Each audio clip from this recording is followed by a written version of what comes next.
Hello! Welcome back to Death Before Booze. I'm Sam. I'm Jen. And today we're on episode 40! 40! I love how we always celebrate because I'm like, oh, we made it another week and Jen hasn't killed me. Or vice versa at this point. But yeah, so today's topic, I'm going to tell it, is we are celebrating World UFO Day, which actually is the same day that this comes out, January 2nd. So tonight, go look up in the night sky, and if some round's moving up there, it might be a UFO. I mean, it's probably a satellite or an airplane, but it could be a UFO. Could be. It could be. And after these stories, maybe. Did you ever hear that theory? Wait, did you ever hear that theory? Like when you start talking about UFOs or thinking about them more, like you're more prone to an encounter. Have you heard this? I haven't.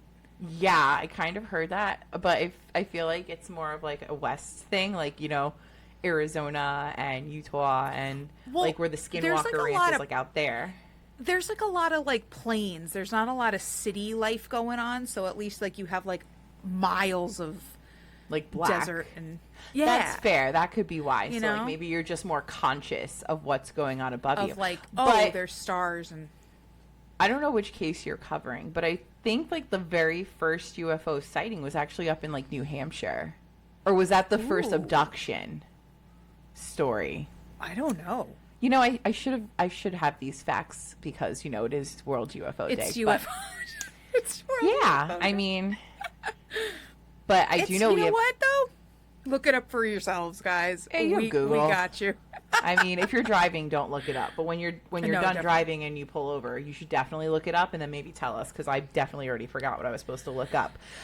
But Jen has some big news for us. Go ahead. I do. So we are on YouTube now. So I'm super psyched. Here we are. You're going to see my face and not just in a reel. It only took, a couple. It's only 40 episodes. It's fine. I think we're doing it's better fine. than us. It's fine. Some podcasts don't even have like YouTube at all. And what's going to be super cool about YouTube is because we don't know how to edit video properly just yet, you're going to get everything on a YouTube. So all the fuck ups, all the bloopers, like you're just going to know every time Riggs barks or Sam can't remember a word or Jen goes ba-ba-da-ba-da. Like you're just going to know. You're going to see it all. Yeah, you're going to see it. We're pulling back that curtain for you. And it's fine. It works out. Also, we decided as kind of like a little like surprise and like a celebration, I guess, for our 40th episode and that we figured out YouTube, we are also including, starting today, and it's going to be scheduled, 2 of our Patreon episodes will be up on YouTube as well. So you can take a look at you can take a look and see which Patreon episodes, and just like, comment, and subscribe. I'm going to turn into that. Oh my goodness. If you love it, like, comment, subscribe, and share. Tell your friends. And share it. Oh my God, it's like so, influencers. No, God, I will not. I'd actually have to carry on my makeup, and the most you get is mascara. So I'm done.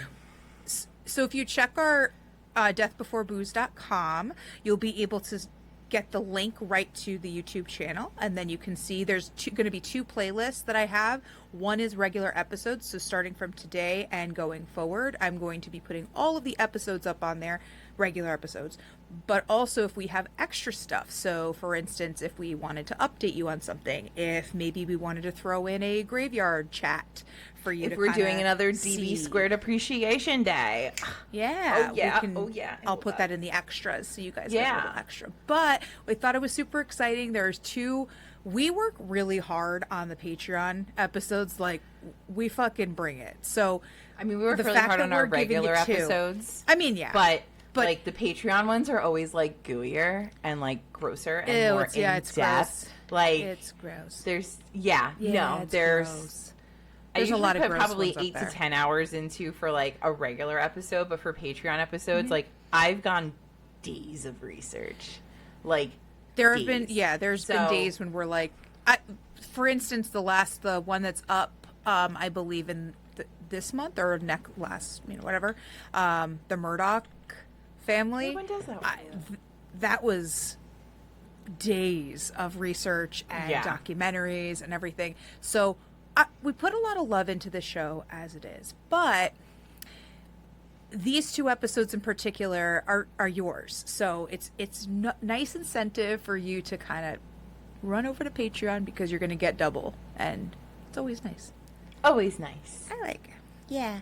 It's so so sorry. nice for That was giving a lot you of, too, because it's like So sorry. I know that's a lot of like chat, and some this people is more don't intro like the than chat. we usually do, but I wanted to just let you guys know what's happening, and we're starting our road trip next week, so stay tuned. Oh yeah, so today's like we're doing a UFO, and then all summer long is going to be a road trip, but we'll talk a little bit more about that again next week. Did we talk about that last week? I don't remember. A little bit. Anyway, we introduced it. I'm going second, so Jen, tell me a story. I am telling you the story of Indrid Cold, also known as the Grinning Man. This is not to be... Yeah, it's not to be confused with the creepypasta's Smiling Man, because that's a totally different story. I don't even know what that is. But this one, it's a scary spaghetti. They said, don't get it confused. And I was like, all right. It's just about... For some reason, I started thinking of the giggling granny again when you were saying the Grinning Man. I was like, oh God, not another one. Jesus Christ. Nope. So this is just a creepy romp. So... The entity is said to look human-like, and it's usually associated with UFO activity in the area. So whenever there's UFO kind of activity, this guy tends to be around. Wait, is he like a Men in Black? Some say he could be connected to the Men in Black. Oh my God. Others say that he's also connected to Mothman, which is very interesting. And I love Mothman. I love Mothman. I love Mothman. So I'm going to call, I guess, I'm not really sure which way they go. So it's said to stand over 6 feet tall, have a darker complexion. So it's just being extra tan, but they show up in areas at wintertime where normally people aren't tan. So that kind of is a little bit off. They don't have ears. They don't have hair. And they don't have a nose. They have small beady eyes that are too far apart on their face, so it's very clear something's wrong. And they usually wear a green or blue reflective suit. And the thing why it's called the Grinning Man is because it has this huge, like, Joker-like grin whenever it's around. No, I don't like it. It's very terrifying. So take a look at some of the artist renditions. I'm good. Now, there's a couple of encounters that came with our friend here. The first one was October 16th, 1966 in New Jersey. Oh, I know that place. I've been there. So you might actually know the street that this took place on. So, find out. 2 boys, Martin Monor and James Yachitis, were walking home from a movie one night. Whatever. Okay. They walked down 4th Street, and I think that how this was described is that it's near kind of the Jersey Turnpike tunnel. So it's kind of a darker area. There's not a lot of street lights going on. So where's this, like Newark? It said 4th Street and New Jersey something or other. So I'm not sure if it's... And then it said something around near the Turnpike tunnel. And I'm like, all right, so maybe Sam will help me. Because I don't know. I mean, I can only assume that's North Jersey, because I would think that would be Elizabeth, Newark, somewhere in that area. Somewhere there. They had heard rumors that previous day of a woman being chased by a huge man in a green suit. Now, as they were walking home, they were trying, it's dark outside. They're trying, let's just get home and not worry about that. So then they see a figure on the other side of a chain-linked fence, on the other side of the street. The boys noticed him, but his attention seemed to be fixed on a house across the street, so he was kind of not even noticing the boys.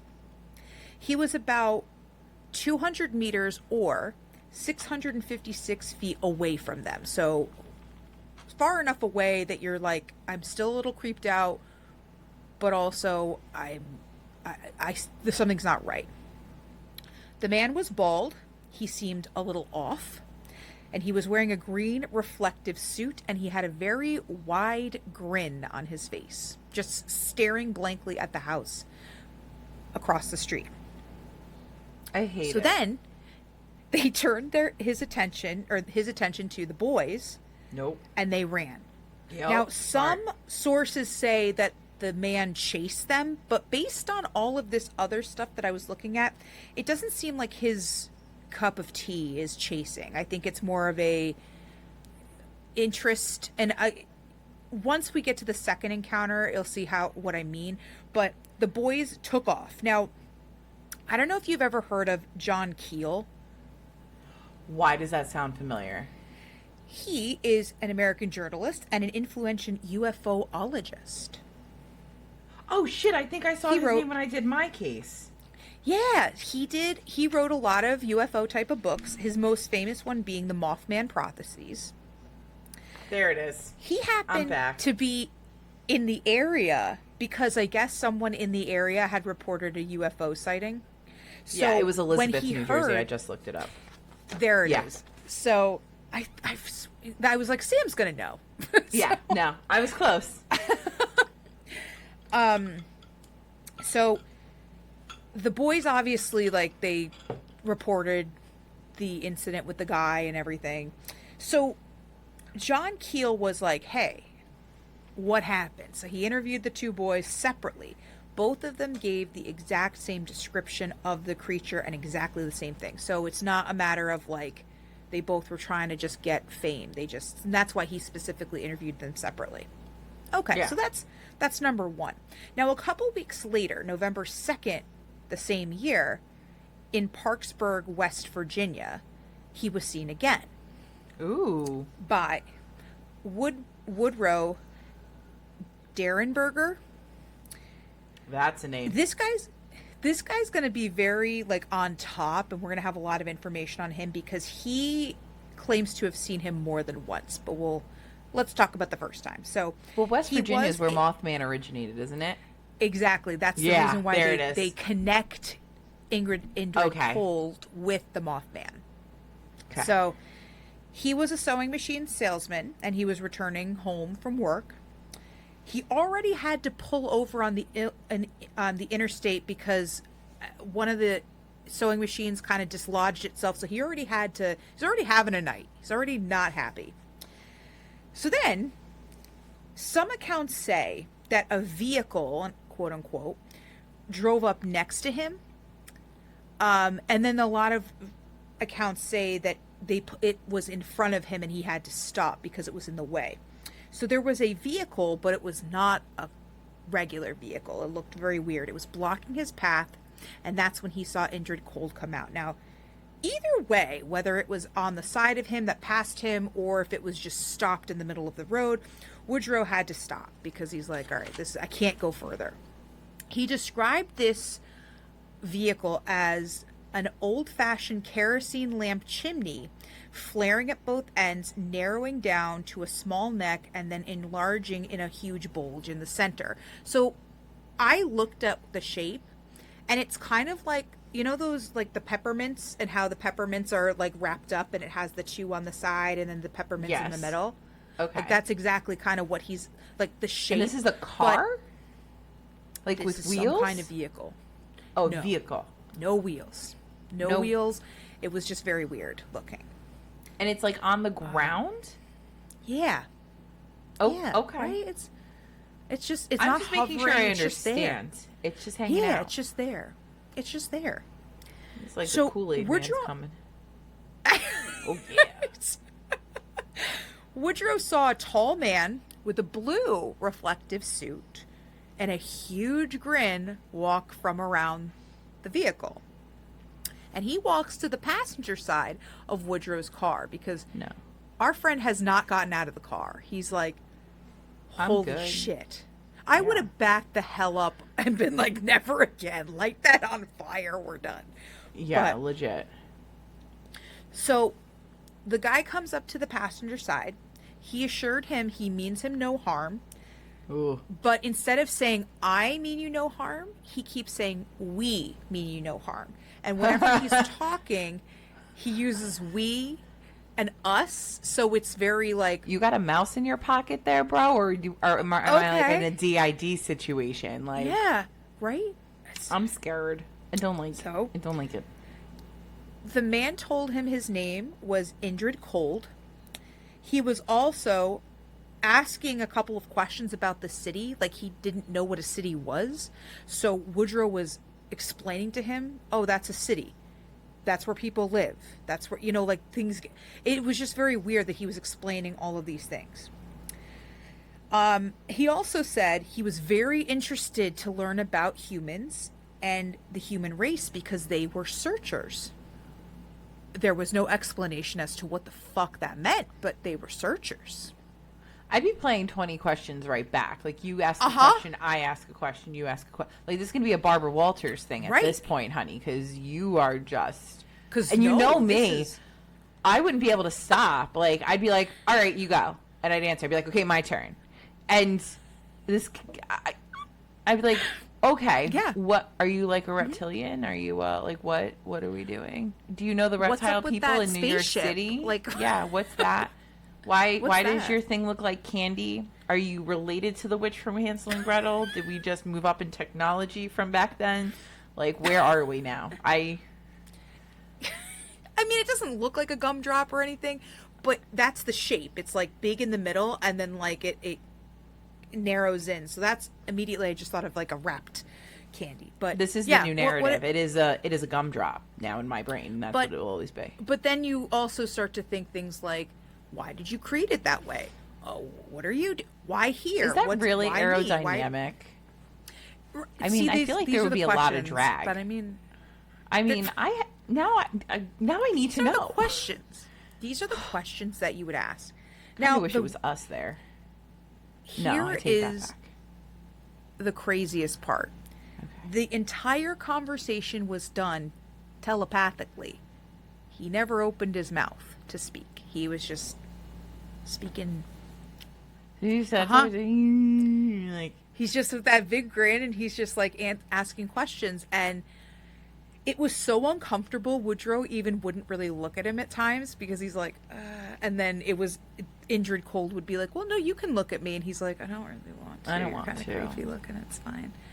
But wait, did the dude who did the sewing guy? Did he have to move his mouth, or was he like just thinking the answers? I think he was just talking back, like physically talking back to him. But all of the questions he heard telepathically. So that's now I wonder if the other guy could just hear his thoughts already. So like, what if he really did hear, dude, you're creepy, like in the guy's head, and was like offended?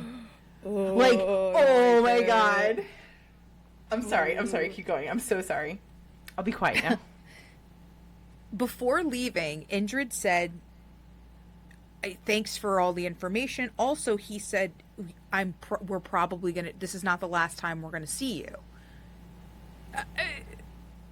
And it wasn't the last time that our friend Woodrow encountered this guy.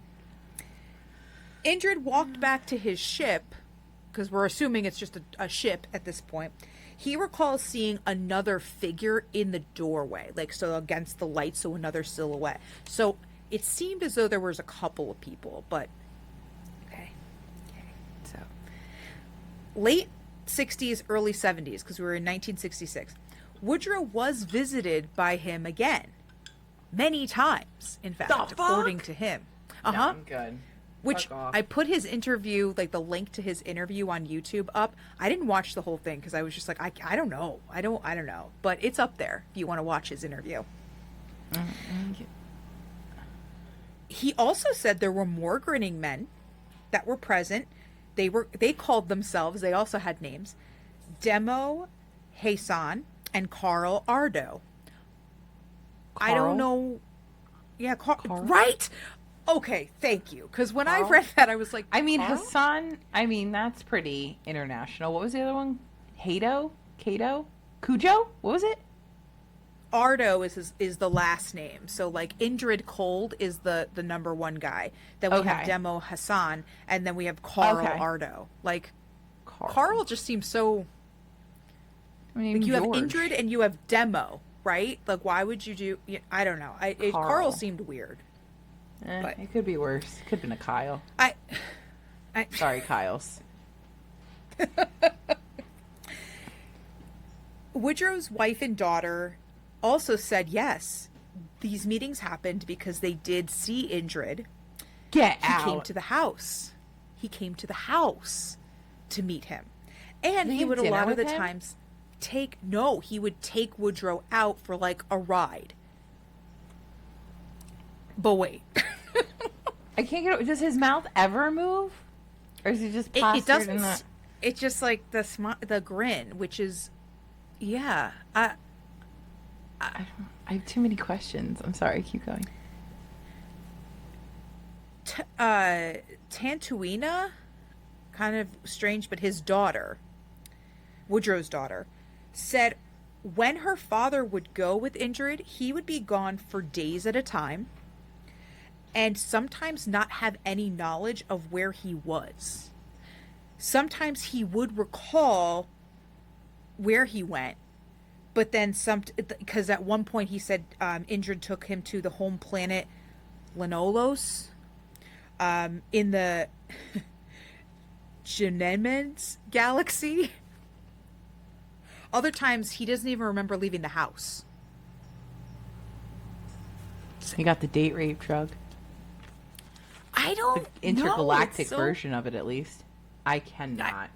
So wait, when he went up to the planet, did they like do like experiments on him, like, or he doesn't remember? He just knows he just went there. He doesn't remember. He just knows he went there. He knows that that's where they're from, and that's where all of his kind are. I hate everything that you're saying right now. Yeah, I know, right? I am so uncomfortable right now. I know. Like, how do you just lose days? How do you just lose days? I'm sorry. And come home and be like, I don't know where I went, or did I leave the house? No, no, I'm good. Right? I'm fucking good. No, bro. No. So Titunia also recalled that when her father Woodrow passed away, she saw Indrid at his funeral, and he appeared to look aged. So was he still grinning? You don't grin at a funeral. Did he change his face? I didn't get that much information on that. But could you? Maybe he like hid his face. Maybe he had to wear a mask. Like, maybe we were. It was probably like the 70s or 80s. We weren't wearing a mask, but oh my god. No, but like, she recalls seeing him off in the distance, and he did look aged. So whatever type of creature this is, they do have the ability to age. Okay. Now the third ability encounter to appear to age. Exactly. So it's like, and there's actually a theory on. There's a theory that came out of this that I was really kind of like interested in, because a lot of people, it makes sense for all of us that are like, that doesn't seem right, but I understand it. Anyway, so the third encounter came from Point Pleasant, West Virginia, which is the area where Mothman was seen, which is the reason why they think these two are connected. The Lilly family reported poltergeist activity in their home, including diamond-shaped lights. So, okay. So poltergeist activity, great. December 14th, 1966, so really only a month after Woodrow's first encounter, Linda, the youngest daughter, was woken up at 1:45 a.m. by a clicking noise. So she opened her eyes and she saw a tall man standing at the foot of her bed. I hate it. She says, quote, "It was a man, a big man, very broad. I couldn't see his face very well, but I could see he was grinning at me. He walked around the bed and stood right over me. I screamed and hid under the covers, and when I looked up again, he was gone." Thank God. Wait, where was he? Where did he go? Was he still in the room? Did he just disappear? Did he like transport? Did he open a door? I can't. I'm sorry. No. It's very like I had the hate shivers. I hate it. I do not like it. After this encounter, Linda did not feel comfortable staying in her room, so it was weeks before she was able to actually sleep back in her room. Whatever do you mean? I don't want to sleep. That's literally the monster from under my bed. Like, that is literally the monster from under my bed. Craziest thing is, though, the activity stopped, and the family never experienced any poltergeist activity again. Maybe he was just checking in. I don't know. I don't know. But this is very scary. I don't like it. Aliens That's all I know. creep me the hell out. Between 1966 and 1967, a number of people in Provincetown, Massachusetts, had separate run-ins with neighborhood prowlers who they described as a tall, muscular man and he had a very wide grin. The crazy thing, and one of the sources said, these encounters were published in the newspaper, but these encounters are not seen online, so they were not published online. So you're talking like Massachusetts, like the state right next to us. The P-town that is like an hour away. Yeah, P-town. Yeah. Okay. And wait, I'm sorry. You said this was in 66 to 67. 66 to 67. Okay. Yep. That's around the time he visited everybody else. Like he was in like Jersey and then he made his, like it's. But Indrid Cold does not just show up in the U.S. Here are a couple of encounters overseas. In Scotland, Mary Elizabeth McRae and her husband lived on the outskirts of Dunkeld, which is a small and isolated area where the nearest neighbor is like a mile away. So it's nice. Countryside, wonderful. No one to hear you scream. November? Amazing. Exactly. November 23rd, 1972. The two went to bed as usual. She closed the shades. Everything was wonderful. Several hours later, Mary was awakened by a distinct clicking noise. What are they clicking on? Is this like the little thing like when you're training a dog, like good job and you make the clicky noise? Or is this like the counter thing when you're at like, like when you're counting money and you go $1, $2, $3, $4? From what people say that the sound, like a lot of the times people say that they hear this particular sound when there's a UFO. So like maybe it has something to do with the like spaceship the atmosphere? Or something. Okay. Yeah, like it's clicking because maybe it's going by, or maybe it's clicking because something stopped. I don't know, but it said it had to do with like UFO sightings as well. So it's not great. So whenever you hear that clicking sound, you're either getting a UFO or you're getting this man in your house. So they made a clicking sign in that movie Signs, the M. Night Shyamalan one. With the That's it. Oh, that my was it. goodness. That's what it's connected to. It's that one. I'm good. They can stay away. She opened her eyes and she found she was lying on her stomach and was completely paralyzed and struggling to breathe. So this is like sleep paralysis. But during the time frame, sleep paralysis wasn't really a thing. So she'd never experienced this before. So she was panicking, of course, like you would do. Because I don't even know, like you can go into a whole bunch of, I don't know where it comes from. I don't know how it starts.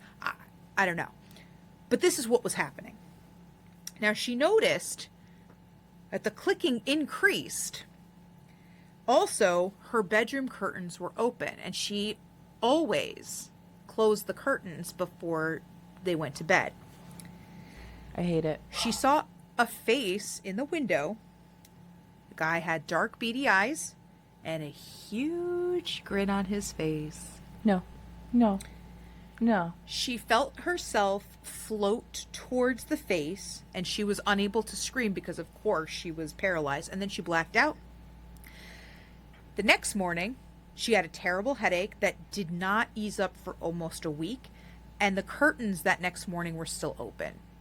No. So, no. Yeah. No.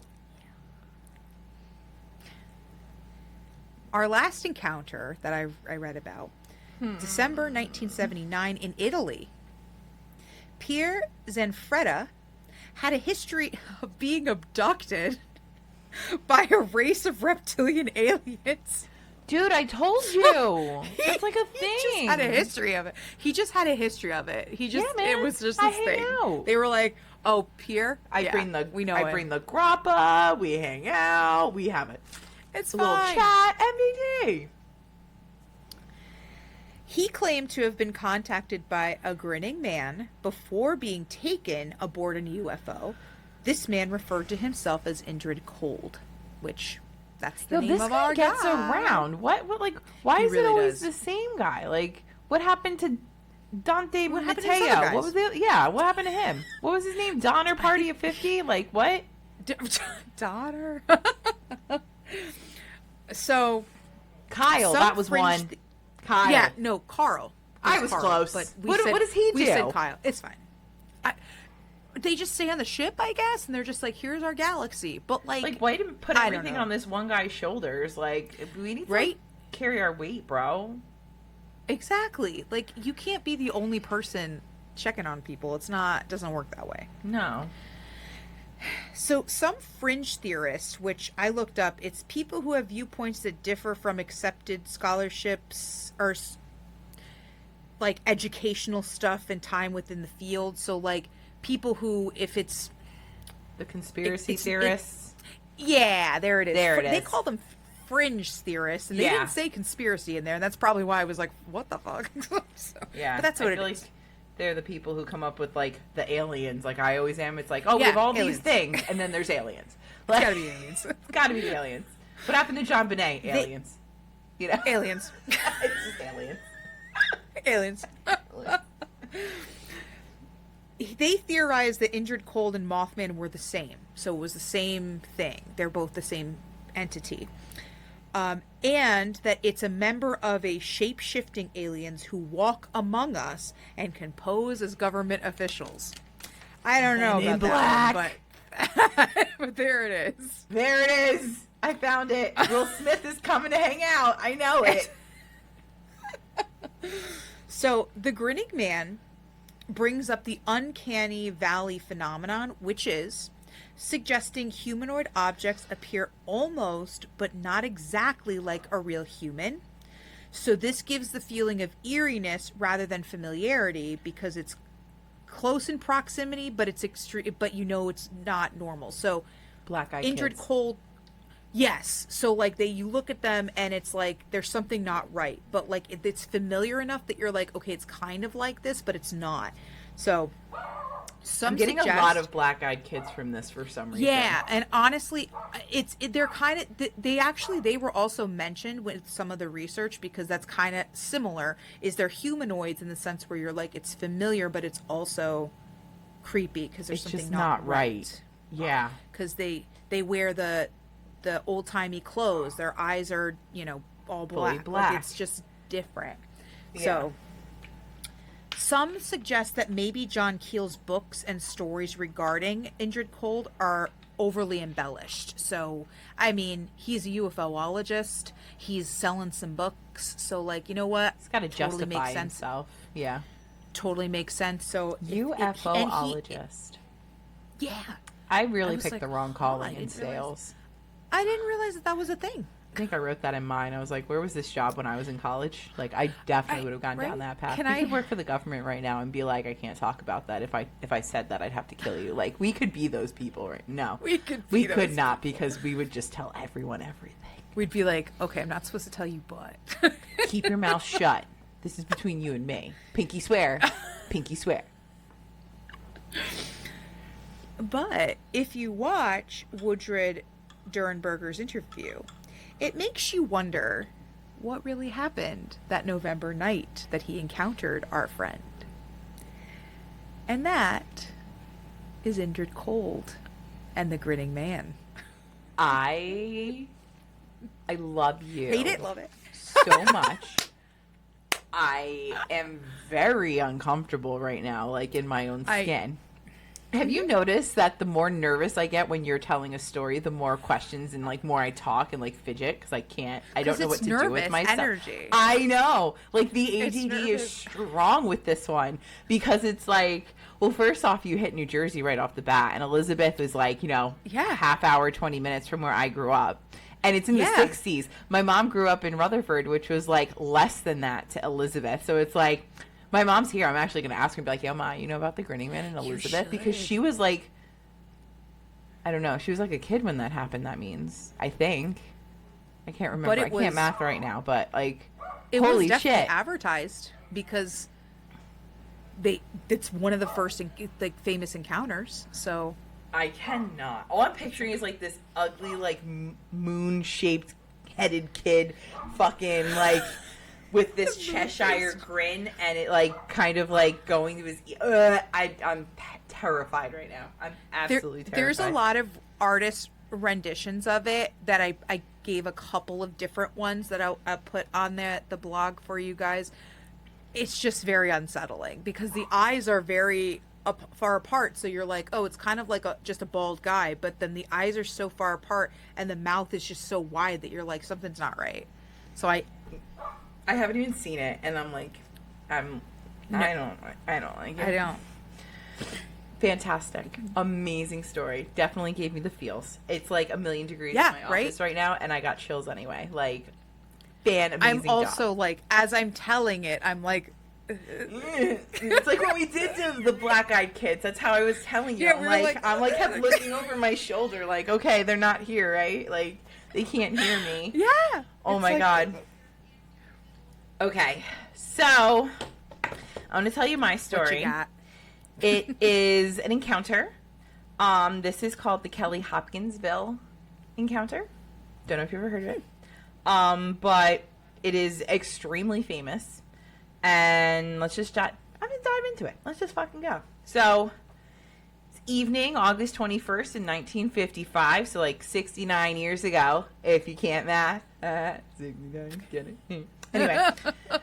So, they're in a farmhouse on the edge of Hopkinsville, Kentucky. And now this is called Kelly, Kentucky, which is like at this point, they weren't an established, like, city, town, ville, whatever you want to call it. But they wanted to be. They didn't want to be part of, Hopkinsville. They wanted to be themselves. But you do with that information as you see fit. So, this is about 20 miles from the Tennessee border. And there was, like, this little tiny family reunion. It was, like, a family of 11. So, they, finished a very amazing home-cooked meal from, the matron of the family. And they sit down, they want to talk, catch up, play cards, do fun things. So now who's in this house? This I'm going to give you everybody. So it started with Glennie Langford, who's, the mom. She had 3 children from her second marriage, who were Lonnie, Charlton, and Mary. And they're like kids, like legit kids. Then she had 2 adult sons from a previous marriage, Elmer Lucky Sutton and John Charlie J.C. Sutton. They came with their respective wives, Vera and Aileen. And then you had Aileen's brother, O.P. Baker, and then a family friend of Lucky and JC's, Billy Ray Taylor, and his wife, June. So Lucky worked for a traveling carnival. So him, his wife, Billy Ray, and June, they all worked for the carnival. It was a traveling carnival, so, like, they're in between travels, and they were passing by their mom's house. And they're like, think of that part in, what is that, Twister, where they're like, food. Like, they have to go to the aunt's house. That they're like, we're going to visit Ma. And then they called the other brother. We're going to go see Ma. Ma brought them and the other friends. And we all joined up. 11 people, 12 people in this house. Okay. So, Sam, what happened? Get to the UFO part. So, after we eat, we're playing cards. Billy Ray gets thirsty. He goes outside to the well to get more water. And he sees something go across the sky. And he's like, what the fuck was that? And then he, like, stayed there for a minute and, like, saw lights in the woods. Freaked out, came inside, and everybody knew that the vibe changed. And he's like, and everybody's like, what are you talking about? So he's like, there was something in the sky. And they're like, all right, dude, great prank, haha. Because when they were kids, they were all pranksters. They'd, like, run shit on each other. And he's like, no, guys, for real. Like, this is happening. And everyone's like, yeah, sure, of course. So after a couple of minutes of this, Billy's getting pissed. And Billy Ray tells Lucky, get your shit together. We're going outside. Something fucking happened. So, you know, they go outside. Everybody inside is still laughing like, yo, cool story, bro. And, you know, Lucky and Billy Ray walk back out of the house. And Lucky, like, kind of puts his arm around him and is like, dude, all right. Something must have spooked you. I get it. But I'm sure it wasn't something falling from the sky. It wasn't a UFO. Like, I think you're just letting yourself get ahead of you. Like, let's take a breath. You know, let's look up. There's nothing going on. And as he's trying to talk his buddy off the ledge, he just stops. And they look into the clearing in the woods behind the house. And coming out of the woods is a short human-like creature with large eyes and 2 legs, but he didn't walk. He seemed to float and had his 2 arms up as though he was surrendering. So from here, it is quoted that Lucky yelled an expletive, and I bet it was fuck. Like, that in that moment is a fuck moment. Like, You know what? That's an appropriate fuck moment. that is a definite fuck even in the 50s. Like, if I heard it, fuck was coming out then. And they both sprint back in the house, slam the door, and is like, oh shit. So now the women in the house are like, guys, the ruse is over. We're over the prank. Fucking stop. But that ain't what's going on. You know, Lucky is now standing at the front of the house with a 12 gauge, and Billy Ray is at the back door with a 22. And they're yelling, like calling out, like, what's your 6? What's this? And they're, like, trying to get tactical. And now Glennie, like, the mom, is like, all right, you're kind of scaring everybody. Like, cut the shit. So she sends all the kids to bed. And I'm sorry, if I was a kid, I'm not going the fuck to sleep. Are you out of your mind? Like, it finally got interesting. What's going on? That is true. But, I'd be yeah, scared shitless, though. I'd be like, what the fuck Why are is there happening? guns? Why are the guns out? So, you know, she sends the kids to bed, comes downstairs and starts scolding the 2 of them like, this prank has gone on long enough. And then she goes over to Billy Ray because Lucky is just not having it. He's totally ignoring her. And she goes over to Billy Ray and is like, what is going on? I want the truth. And he replies, quote, Miss Glennie, I hope you don't have to find out. So she kind of takes that as, you shitty little kid, and goes back to where the wives are, and, like, you know, the other brother who's still kind of like, what? I don't know what's going on. And they're all sitting there, and they're kind of talking, and they're, like, over their shoulder being, like, passive aggressive, like, can you believe this prank that they won't stop? Blah, blah, blah. Until silence again falls on the family. And for some reason, they all turn and look at the front door, and there is a figure standing about 3 foot tall in the doorway that is supposed to be closed. So Billy Ray shoots on sight because America, and pierces the screen door. They didn't hear a thud. They didn't see a body. Like, there was nothing on the porch. So now he's like, the fuck? So he goes out on the porch and he's looking around, and all of a sudden a claw reaches down from the roof and grabs his fucking head. So his wife pulls him back in and is like, what the fuck? So Lucky steps out, aims his gun, like, through the porch roof where he thinks this thing is, and shoots. And the creature that he, quote-unquote, shot rolls off the roof and somehow disappears into the woods, apparently uninjured. Oh, my God. So now, it is mayhem. It is a ruckus. This whole house is going nuts. In the living room, they all kind of run back into the living room, and they see a pair of glowing eyes and a set of talons appear at one of the windows. So now JC, the other son, he gets his gun, and he's shooting through the glass with his 20 gauge. Right behind him is Billy Ray with, you know, he's just going fucking crazy. And apparently this time they struck the creature, and it backflipped and took off running. The kids are up, the wives are crying, Glennie is praying to God, like, oh, like, Jesus, save us. And Lucky is just screaming for all the women to take shelter in one of the back rooms. Billy Ray and Lucky exit the house, and they go back to the yard because they hit one of them. So now they're like, obviously, it must be gone now. Like, we took care of it. And then JC stayed in the house with his gun, of course, ready to go, like, watching the kids and the wives and everything and making sure they're safe.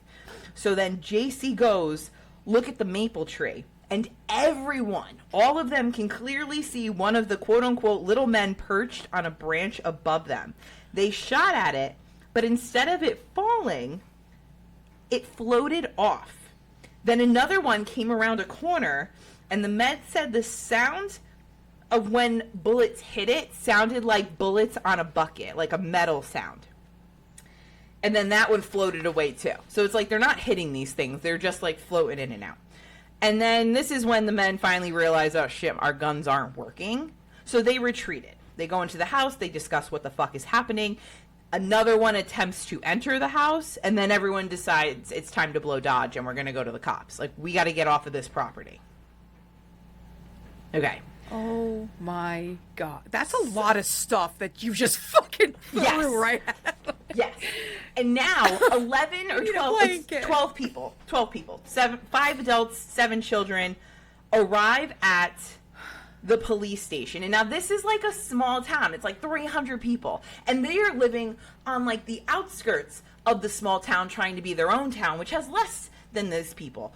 So they get there, and they're all claiming that there are small alien creatures from a spaceship or goblins, possibly demons, but whatever it is, it's attacking their farmhouse. And they added, hey man, we've been holding them off for about 4 hours now, like with gunfire. So this all wasn't like a 1, 2, 3 thing. This like took over time. They said that there were 12 to 15 short, dark figures who repeatedly popped up at the doorway or peered into windows and would float back as they were being shot at. And that kind of made me think of, you know, when you go to the arcade and like the like gun game, yes. Like, you know, like the things move around when you hit the dink, dink, like that's all I thought of. 12 to 15? They said that there must have been 12 to 15 of them running around, floating around, coming to windows, doors, all this stuff. Shit. For 4 straight hours. Like, I'm sorry, it took you 4 hours to figure out that the bullets weren't working. Like, how many rounds did you really go through? Like, I'm just gonna say it again, America. Like, what the fuck? It's like, it's literally every, like, horror movie. It's like, okay, that's not working, let's pick something different, and it's never gonna work. Like, it's just not. So, let's enter the cavalry. So, 4 city police. So, they got the 2 that were on duty, and then they got, like, the other 2 who get, like, the day shift. Those 4 people, they called in some state troopers, so there's 5 of those. They get 3 deputy sheriffs, 4 military police from the nearby U.S. Army, Fort Campbell. And don't forget the partridge in the pear tree, because obviously we needed them too. I mean... So all of these people come together, and really what the police are thinking is these people probably drank too much, and now they're like firing on their neighbors. So we need to step in. That's where the police are coming from at this point. Because who actually believes that small gray men are running around and floating through the air in Kentucky, the middle of the night? You know, it is ridiculous. It is a ridiculous story when you say it that way. I'm just saying, like, it's a tall tale. That's a hard one. Authorities searched the property with flashlights, so they didn't see any signs of little men.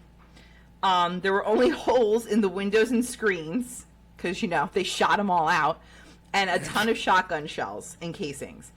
One officer did notice something glowing in the woods, but when he went and searched it, there was nothing there. The ground beneath where Lucky had shot one of the alleged beings appeared to have been stained with something that gave off like an iridescent sheen. So, like, but you had to look at it at certain angles to see it, right? Then, as like some officers are searching, some officers are questioning the family, and they're questioning them separately, which very smart. Like, good job, way to be, 1955. Kentucky police, even though there's like 3 of you, like they did the right thing. And each of them gave the same exact story. They were all consistent, talked about the same thing, same timeline. They really didn't like fuck this up. And after a few hours of investigating this, you know, little gray men, I'm sorry, the police left. They're like, all right, we're tired. You're tired. It's obvious there's nothing left on the property. Go to bed. We're going to come back in the morning. Go to bed. They do. So at 3:30 in the morning, Me? 3:30 in the morning, Glennie wakes up. Something's looking at her through her fucking window. Oh, Jesus, goddamn Christ, no. So she screams for Lucky, who is downstairs in the living room sleeping with his dozing with his shotgun. And then the whole ruckus starts up again. The whole family's up. They freak out. They figure that the creatures finally leave just before daybreak, so the family makes a run for it. They pack up everything they can, and they bolt. They are gone. So the next morning, like later in the morning when the police come, the house is empty. The doors are like wide fucking open. It looks like they left in a hurry. Like, the mafia's coming. We have to go. Like, they fucking broke. And neighbors told 2 officers that they actually saw the family pack up because the creatures came back. And the neighbors said, no, those fucking things came back. I'm out. We're gone. And they just left. They left the house. They left the property. That was it. They were done. They never came back. So the neighbors also saw it. Oh, I'm getting to that. So one neighbor from about a quarter mile away said the night before, so about the time that Lucky and Billy Ray met their new gray friend, you know, their bestie, they noticed weird lights in the woods. They said that it looked like the lights were behind the Sutton house. But they just assumed that one of the family's pigs got loose and everybody was, like, playing hide and seek with it. Thank you. What do we do in Kentucky? There's got to be more to do in Kentucky. I don't know. But then, you know, an hour or so later, when, you know, World War III started, you know, he was like, shit. Oh, well, I kind of just figured a bobcat got involved and they were trying to fend off a predator. For 4 fucking hours. 4 hours. And you would call somebody? Thank you. That's literally my next note. This is the 50s. You're telling me there's not some party line I can pick up and be like, yo, what's going on at the Suttons? Like, that would be tea. Even at 10, 11, 12 at night, I'd be like, yo, Doris, the fuck is going on over there, honey? I need to know. Is it really the pig? Did the pig get out again? Because, you know, I see all the family there, and they're just running around shooting at each other. Like, hello? I know there wasn't 911, but, like, there's somebody waiting to talk about this. You could call the operator and be like, get me somebody because there's a predator on the fucking property. I mean, shit's popping off. Literally. Okay. So another neighbor actually was like, we did see a fireball come through the sky just before, like, we heard the gunshots and the scuffle over at the Sutton farm. Hello? Oh, we saw a fireball. Oh, yeah, I saw that fireball. I just went back to reading my book. I had to knit. You know, knitting's important. Oh, my God. Oh, my God. So the family's story spreads like wildfire. It is on the front page of newspapers all across the United States, even the world. All right? The papers not only call these beings aliens, but also start applying the name gremlin or goblin. To be quite honest, the papers fucked up a lot. So, like I said before, they were about 3 foot tall, gray beings. They had weird ears, long arms, little legs that they kind of floated, and they were gray. I probably said it about 6 times, but so the papers started to refer to these little beings as little green men. So that was an absolute misquote. But that's another reason why now, when people think of aliens, they think of little green men because of this specific event. They also started estimating the size of these alleged creatures was between 2 feet and 4 foot tall, when we know for a fact it was about 3 foot tall. Other details such as like the long pointed ears, claw-like hands, eyes that glowed yellow, spindly legs or spiny legs. It all kind of just kept going and growing in the media. They also said that the Air Force, like the actual Air Force, got involved when really it was like 3 of the Army police. Cops. Again, like there were 7 cops, but it really was because they thought there was like a dispute with the neighbors. And like maybe they fucked up and realized it and came up with the little gray man story. Like they thought they were investigating like a full-on fucking murder in the middle of Kentucky. Oh, so, my God. That's just some of the ways that the papers fucked this up so bad. But it does currently influence some of the ways we think about aliens and alien encounters today.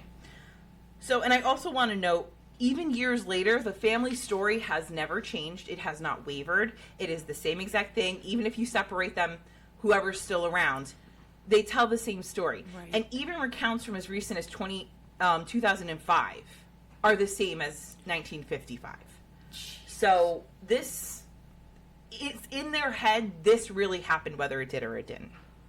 So some ufologists, which again, where was this major when I was in school? Because I definitely would have had a career path.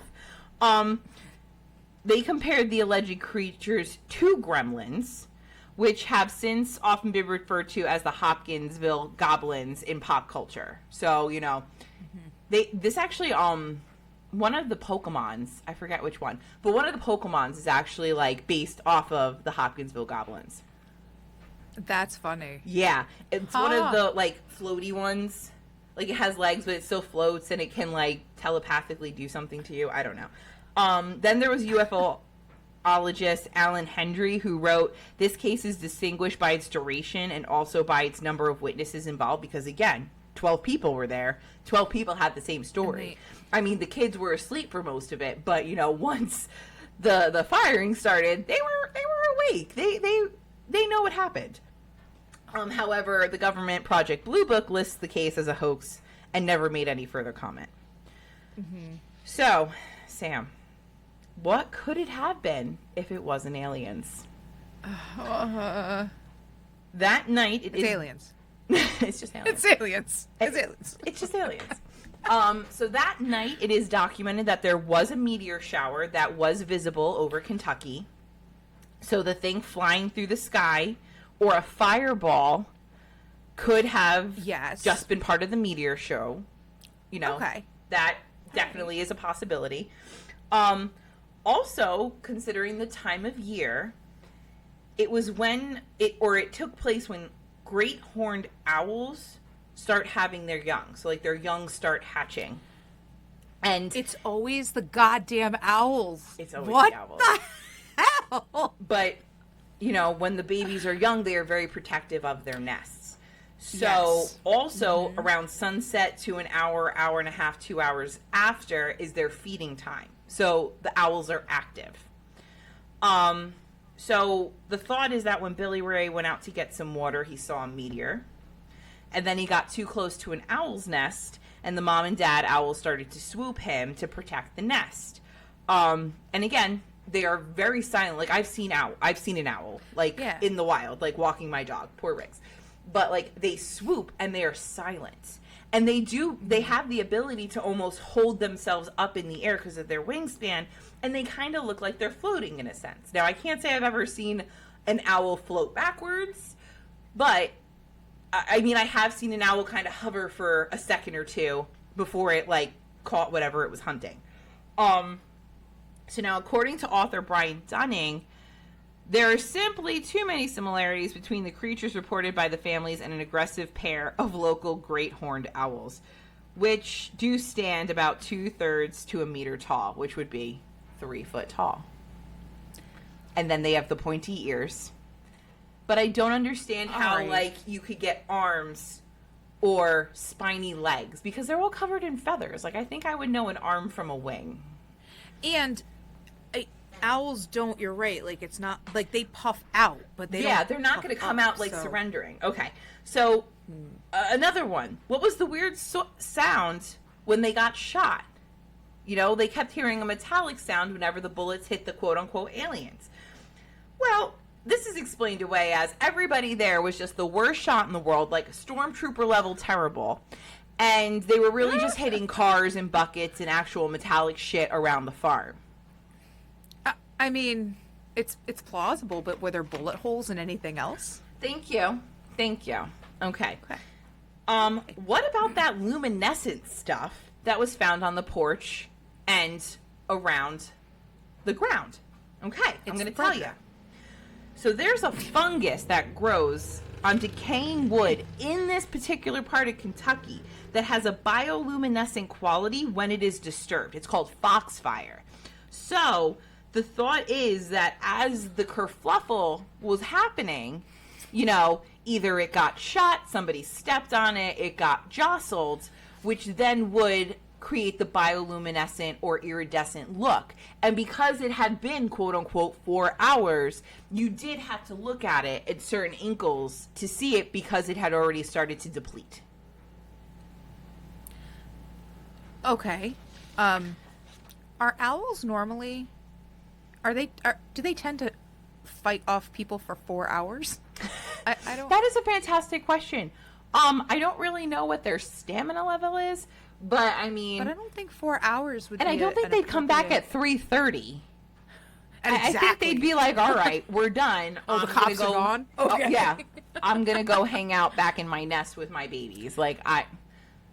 Or fuck my kids. Yeah. I need to go get my vendetta on this fucking woman. Like, I don't really see an owl thinking like that. I mean, I don't know any owls. I haven't really talked to them recently, so I can't really tell you what their revenge policy is. But I'm going to go with once the threat has been averted, they kind of just go back to their life. You know, they might be a little weary for the next couple days, but like they're going to go back to being like living owl stuff, you know? The final suggestion is that the family may have been celebrating their reunion a little too hard and, you know, got a little inebriated, and that just kind of fueled the thought process of what was going on. So maybe they did see an owl, and because they were fucked up, like, you know, it turned into a whole thing. But the family swears that there was no alcohol that night. No one touched any of it. And it's also apparently a rule in Glennie's house that there was to be no alcohol. So it's not even like had wine on the table. Yeah. But also the kids were also drunk, and that's how they, you know, like that. All right. Okay. Yeah, I know. I'm going to say that one's bullshit, but, you know. But there's something pretty cool that came out of this little event. So in 2019, Kelly, Kentucky started hosting a little Green Man festival. Oh, I love it. Oh my God. So they have like carnival rides and live music and food and vendors. They also have cosplaying, and they even have a little Green Men costume contest. How fucking cool is that? I looked at some of the pictures, and there was like, you know, it looks tchotchke, don't get me wrong. Like, it's definitely like, you know, niche. But they like made like not paper mache, but like as close to a UFO with like the little dome and the little green man sitting in it, and it like shoots off smoke or like steam or something. Like, oh my God, it's so cute. Unfortunately, I went to go see their website, but I got like the 404 error, so I don't know if the pandemic like ruined this tradition, but I know they did it for a couple years, and the last article I saw was from 2019. So it might have started a few years before that, but 2019 is the last documented thing I saw. So if you're from Kentucky and you've been to this and you know it like still happens, can you let me know? Because I think that could be part of one of our road trips one day. I think I would love that. I think I would love that too. So that is the story of the Kelly Hopkinsville alien encounter. It's definitely uncomfortable. And I definitely think it was aliens. I don't like the owl theory at all. I don't know if I really portrayed that properly. Thank you. No, it's... I learned today that it's not owls. But everyone likes to blame owls because, well, they're scary and they... No. It's... Oh my God, go on TikTok and watch, like, Google or Instagram or something, and, like, Google owls running. It's the cutest little thing. I love owls. They're, like, my favorite animal. So cool. And they're so freaking cute. But I've never seen one in any of the reels or anything like that of them, like, straight up. It's not ever... They puff out when they're angry, but also I don't, as you said, I don't think they're going to have a vendetta and be like, okay, the cops are gone, let's fucking keep going I'm coming back. Family. Like, fuck it. So, No. No. Mm-mm. I learned... What did I learn? I learned that UFOs definitely make me a lot more uncomfortable than I thought they did. That is something I definitely learned. I also learned that I never want to meet this grinning dude. Because I'm just uncomfortable and I don't want to. Like, I'm sure he's super nice in his telepathic, creepy kind of way. But I'm going to stay over here in my lane, and that's going to be great. Thank you.